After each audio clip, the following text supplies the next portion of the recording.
ದಸರಾಕ್ಕೂ ರಾಜಕೀಯ ಬೆಳವಣಿಗೆಗೂ ಸಂಬಂಧ ಇಲ್ಲ.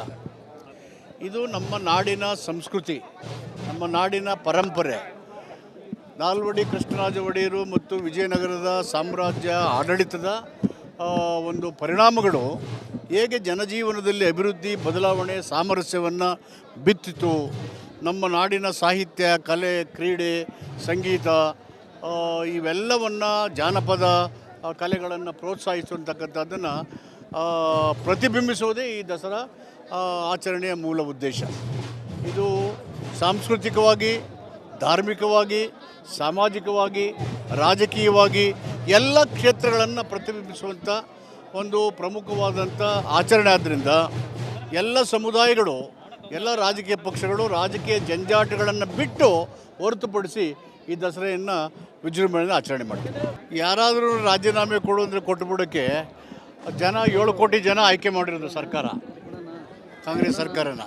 ಅದಕ್ಕೆ ಈ ಸಂದರ್ಭದಲ್ಲಿ ದಸರಾ ಆಚರಣೆ ಸಂದರ್ಭದಲ್ಲಿ ರಾಜಕೀಯ ಬೆರೆಸಲಿಕ್ಕೆ ನನಗೆ ಇಷ್ಟ ಇಲ್ಲ. ಅದನ್ನು ಪ್ರತ್ಯೇಕವಾಗಿ ಚರ್ಚೆ ಮಾಡೋಣ.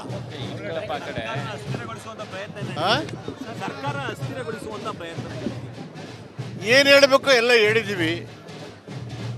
ನ್ಯಾಯಾಲಯದಲ್ಲೂ ಕೂಡ ಅದನ್ನು ಪ್ರಸ್ತುತಪಡಿಸಿದ್ದಾರೆ. ಜನ ಮ್ಯಾಂಡೇಟ್ ಕೊಟ್ಟಿರೋದೇ ಸಿದ್ದರಾಮಯ್ಯನವರು 5 ವರ್ಷ ಆಡಳಿತ ಮಾಡಬೇಕು ಅಂತ. ಮುಖ್ಯಮಂತ್ರಿ ಆಗಿದಾರಲ್ವಾ? ಯಾಕಿದ್ದು ಅನುಮಾನ? ಯಾಕೆ ನಿಮಗೆ 136 ಶಾಸಕರ ಬೆಂಬಲ ಇರುವಾಗ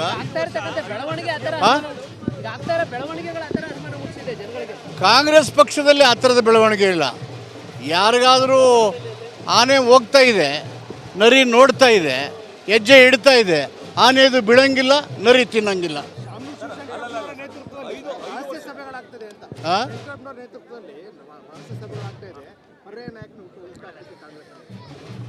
ಯಾವ ಬೆಳವಣಿಗೆಗೂ ಇಲ್ಲ. ಶಾಸಕಾಂಗ ಸಭೆ, AICC ಶಾಸಕಾಂಗ ಸಭೆ, AICC ಸಿದ್ದರಾಮಯ್ಯನವರು ಮುಖ್ಯಮಂತ್ರಿ ಅಂತೇಳಿ ತೀರ್ಮಾನ ಮಾಡಿದರೆ ಸರ್ವಾನುಮತದಿಂದ ರಾಜ್ಯದ 7 ಕೋಟಿ ಜನರು ಆಶೀರ್ವಾದ ಮಾಡಿ 135 ಶಾಸಕರನ್ನು ಗೆಲ್ಲಿಸ್ಕೊಟ್ಟಿದ್ದಾರೆ. ಪ್ರಜಾಪ್ರಭುತ್ವದಲ್ಲಿ BJPಯ ದುರಾಡಳಿತ, ಭ್ರಷ್ಟಾಚಾರದ ವಿರುದ್ಧ ಕೊಟ್ಟಂಥ ಮ್ಯಾಂಡೇಟ್ ಅದು. ಯಾವುದ್ರ ವಿರುದ್ಧ? ವ್ಯಾಪಕ ಭ್ರಷ್ಟಾಚಾರ, ದುರಾಡಳಿತ, BJP ವಿರುದ್ಧ ಕೊಟ್ಟಂಥ ಮ್ಯಾಂಡೇಟು.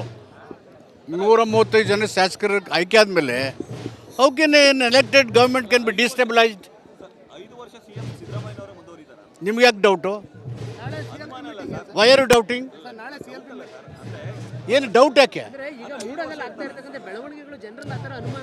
ಅಲ್ಲೇನು ಬೆಳವಣಿಗೆ ಏನಿಲ್ವಲ್ಲ.